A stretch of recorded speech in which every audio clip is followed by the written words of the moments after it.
Have you ever noticed how one small moment can completely change your entire day?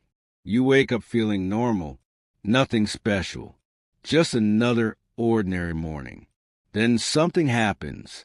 Maybe someone sends you a cold message. Maybe your boss criticizes your work. Maybe you scroll through social media and suddenly feel like everyone else is living a better life than you. And just like that, your mood shifts. Suddenly your mind fills with thoughts. Why do they say that? Did I do something wrong? Why does this always happen to me? Before you realize it, one small moment has turned into hours of overthinking. Your body feels tense. Your mind keeps replaying the situation again and again. And even when the day ends, the emotion doesn't leave. Now here's the strange part. The event itself might have lasted only a few seconds, but the emotional impact can stay with you for hours, sometimes even days. Why does this happen? Why do small things trigger such strong emotional reactions? And more importantly, is it actually possible to control our emotions? Most people believe emotions are something that simply happen to us. They think anger, anxiety, jealousy, and sadness are unavoidable parts of life. But what if that belief is wrong? What if emotions are not random storms that control us, but signals our mind produces based on how we interpret the world? This is exactly the idea explored in the powerful book Master Your Emotions, written by personal development author Thibaut Meurisse. This book explains something many people spend their entire lives misunderstanding. Our emotions are not the problem. Our thinking patterns are. And when we learn to understand how those patterns work, something incredible happens. The emotional chaos that once controlled us begins to fade. Because the truth is, emotional mastery is not a personality trait. It's a skill anyone can learn. And in today's audiobook, we're going to explore the most important lessons from this book, not just to understand emotions, but to learn how to stop being controlled by them. But before we dive into the techniques, we first need to understand something essential: what emotions actually are. Because for most of human history, emotions were not seen as problems. They were survival tools. Thousands of years ago, when our ancestors lived in dangerous environments, emotions helped them stay alive. Fear told them when something was dangerous. Anger prepared them to defend themselves. Anxiety helped them stay alert to potential threats. In that world, emotions were incredibly useful. The problem is that our modern life is very different from the environment our brain evolved in. Today, we are rarely in physical danger, yet our brain still reacts as if we are. A simple criticism from a coworker can trigger the same emotional response our ancestors once felt when facing a real threat. Your heart rate increases. Your mind becomes defensive. Your thoughts start racing. And suddenly your brain is trying to protect you from something that isn't actually dangerous. This is why small events can create such strong emotional reactions. Your brain doesn't always distinguish between a real threat and a psychological one. But here's where things get even more interesting, because the event itself is not what creates the emotion. What creates the emotion is how your mind interprets that event. To understand this better, imagine a simple situation. Let's say someone sends you a short message that says, "We need to talk." That's it. Just 3 words.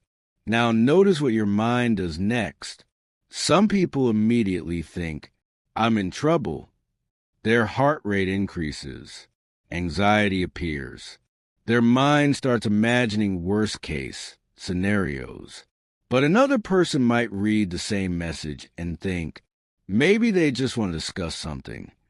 No anxiety, no panic, same message, completely different emotional reaction. Why? Because emotions don't come directly from events. They come from our interpretation of those events. And once you understand this principle, something powerful becomes possible. You begin to realize that your emotions are not fixed. They are influenced by your thoughts. And if your thoughts influence your emotions, then learning to manage your thoughts becomes the key to emotional mastery. But here's the challenge. Most people are not aware of the thoughts creating their emotions. They only notice the feeling. They say, I'm angry, I'm anxious, I'm frustrated. But they never stop to examine the mental story behind the emotion. And that hidden story is what keeps negative emotions alive. To see how this works in everyday life, let's follow someone we'll call Arjun. Arjun is a normal person living a normal life. He has a job, responsibilities, goals he wants to achieve. But like many people, he often feels overwhelmed by his emotions. One afternoon, he sends an important report to his manager. A few minutes later, he receives a message. Please come to my office. Immediately, his stomach tightens. His mind jumps to a conclusion. I must have made a mistake. As he walks toward the office, his thoughts become darker. What if the report was wrong? What if I lose my job? What if everyone thinks I'm incompetent? By the time he reaches the office door, his anxiety is already at its peak. But when he walks inside, something surprising happens. His manager smiles and says, "Great work on the report. I just want to discuss the next project with you." Suddenly, the anxiety disappears. Nothing dangerous had actually happened. The stress Arjun felt came entirely from the story his mind created. And this happens to all of us. Our brain constantly creates interpretations. Those interpretations create emotions, and those emotions influence how we experience life. But the real problem begins when negative thinking patterns become automatic, because once the brain learns to interpret situations negatively, it begins to do so without questioning itself. A neutral event becomes a threat. A small mistake becomes a disaster. A simple comment becomes a personal attack. Over time, this pattern can trap people in cycles of anxiety, frustration, and emotional exhaustion. But the good news is that these patterns are not permanent. They can be changed. And the first step toward changing them is something incredibly simple: awareness. Because you cannot change a pattern you cannot see. And once you begin noticing the thoughts behind your emotions, something interesting starts to happen. You create space between yourself and the emotion. Instead of saying, I am angry, you begin to notice, I am experiencing anger. That small shift might sound simple, but it changes everything. Because when you observe an emotion instead of identifying with it, the emotion loses some of its power. You are no longer trapped inside it. You are watching it. And that moment of awareness is where emotional mastery begins. But awareness alone is only the first step. Because once you start observing your emotions, the next question becomes even more important. Why do our minds create so many negative emotions in the first place? To answer that, we need to look deeper into how the brain processes experience. And that's exactly where we'll continue in the next part of this audiobook. In the previous part, we discovered something powerful. Our emotions are not directly created by events. They are created by the meaning our mind assigns to those events.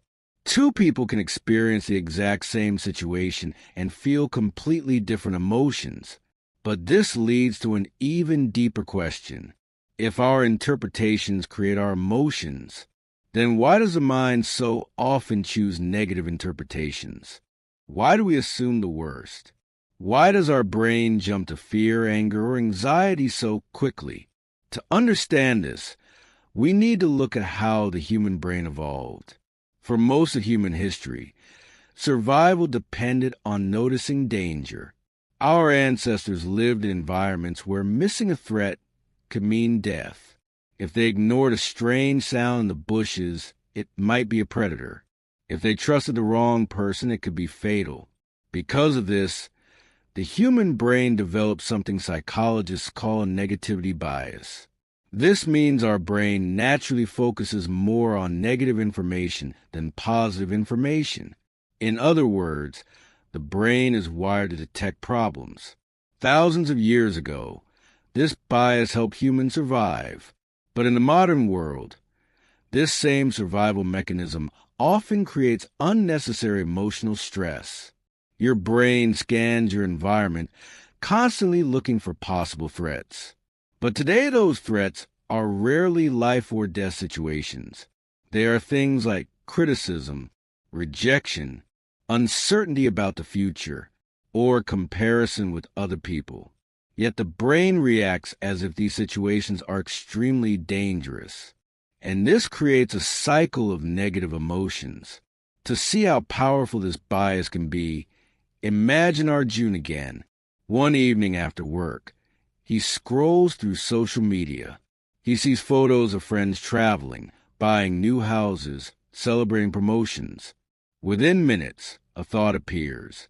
Everyone else seems to be moving ahead in life. Then another thought follows.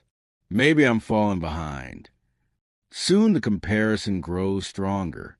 What if I never achieve what they have? Nothing in Arjun's real life has changed, but inside his mind, a story has begun to grow, and that story creates a new emotion, discontent. This is how the brain often works. It takes neutral information and turns it into a negative interpretation. But according to Thibaut Meurisse, many of our strongest negative emotions come from three hidden sources. The first source is unquestioned thinking patterns. Many people assume that every thought they have is accurate. If a thought appears in the mind, they believe it must be true. But the mind produces thousands of thoughts every day. Many of them are exaggerated, distorted, or simply wrong. For example, imagine someone receives criticism at work. One thought appears. I made a mistake. That thought is reasonable. But the mind may quickly add another thought. I always mess things up. Then another one. I'm probably not good enough for this job. Notice what happened. A small event turned into a much bigger emotional story. This pattern is known as catastrophic thinking. The brain jumps from a small problem to the worst possible conclusion. And when the mind repeatedly creates these dramatic interpretations, emotional stress becomes constant. The second hidden source of negative emotions is something most people rarely question: expectations. Every person carries invisible expectations about how life should unfold. We expect people to behave a certain way. We expect success to happen within a certain time. We expect fairness, recognition, appreciation. But reality does not always match these expectations. When expectations collide with reality, frustration appears. Imagine Arjun again. He works hard on a project for several weeks. Deep down, he expects his effort to be recognized. But when the project ends, his manager simply moves on to the next assignment without mentioning it. Instantly, disappointment appears. Then frustration, not because of the event itself, but because reality did not match the expectation he had in his mind. The truth is, many negative emotions are not created by what happens. They are created by the gap between what we expect and what actually happens. The third source of emotional suffering is lack of awareness. Most people experience emotions without stopping to observe them. They react automatically. Anger appears, they react with anger. Fear appears, they react with avoidance. Frustration appears, they complain. But emotional mastery requires something different. It requires awareness. Instead of immediately reacting to emotions, we begin to observe them. Imagine anger appearing like a wave. Most people jump directly into that wave. They let it carry them. But awareness allows you to stand on the shore and watch the wave rise and fall. You notice the emotion without becoming controlled by it. This is one of the most important lessons in Master Your Emotions. Emotions are temporary experiences. They rise, peak, and eventually fade. But when we resist them or react impulsively, we often extend their lifespan. For example, imagine feeling anxious before an important meeting. If you begin telling yourself, "This anxiety is terrible. I need to get rid of it immediately," you create even more tension. But if you simply notice the sensation and say, "I'm experiencing anxiety right now," something surprising happens. The emotion often begins to soften because awareness removes the struggle. And when the struggle disappears, emotions lose much of their intensity. But awareness alone is not the final step. Once you start recognizing negative thoughts and emotional patterns, you gain the ability to question them. And questioning those patterns is where real emotional freedom begins. Because many thoughts that trigger negative emotions do not survive careful examination. They feel true, but they are not always accurate. This is why the next stage of emotional mastery involves learning how to reshape the way we interpret reality. Instead of automatically believing every negative thought, we begin to challenge them. We ask questions like, "Is this thought actually true? Am I assuming the worst without evidence? Is there another way to interpret this situation?" These questions may seem simple, but they can completely transform emotional reactions. And once you learn how to reshape your interpretations, something powerful happens. Situations that once created anxiety begin to feel manageable. Events that once triggered anger become opportunities to learn. And gradually, emotional stability replaces emotional chaos. But mastering emotions is not just about controlling thoughts. It's also about training the mind to focus on a different part of reality. Because while the brain is wired to notice problems, it can also be trained to notice something else, possibilities. And this shift in attention leads to one of the most powerful emotional tools discussed in the book, gratitude. In the next part of this audiobook, we'll explore how simple practices like gratitude, acceptance, and reframing thoughts can dramatically reduce negative emotions and create long-term emotional resilience. And once these habits become part of your daily thinking, your relationship with emotions begins to change forever. In the previous part, we discovered that many negative emotions come from 3 hidden sources: unquestioned thinking patterns, unrealistic expectations, and a lack of awareness about the thoughts running through our minds. But understanding these causes is only the beginning, because once you recognize how emotions are created, the next step is learning how to reshape them. And according to Thibaut Meurisse, one of the most powerful ways to shift your emotional state is something incredibly simple: gratitude. At first, gratitude might sound like a basic idea. Many people hear the word and immediately dismiss it. But when you look deeper into how the brain works, gratitude becomes far more powerful than it appears. Remember the negativity bias we discussed earlier? Your brain naturally scans your environment looking for problems. It focuses on what's missing, what's wrong, and what could go wrong in the future. Gratitude does the opposite.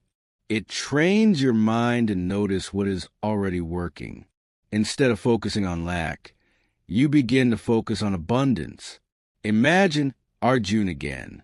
After a difficult week at work, his mind automatically focuses on everything that went wrong. A project didn't turn out as expected. One meeting didn't go well. Someone criticized his work. His mind replays those moments again and again. But now imagine he pauses and asks himself a different question. What actually went well this week? At first, his mind struggles to answer But slowly, small things begin to appear. A colleague appreciated his help. One task was completed successfully. He learned something new. Nothing about his life has changed, but his focus has. And when focus changes, emotions begin to shift as well. This is why practicing gratitude regularly can gradually reshape your emotional patterns. It doesn't mean ignoring problems. It simply means giving your mind a more balanced picture of reality. Another powerful technique described in Master Your Emotions is something called reframing. Reframing means changing the way you interpret an event. Remember earlier when we said emotions come from interpretations? If that's true, then changing the interpretation changes the emotion.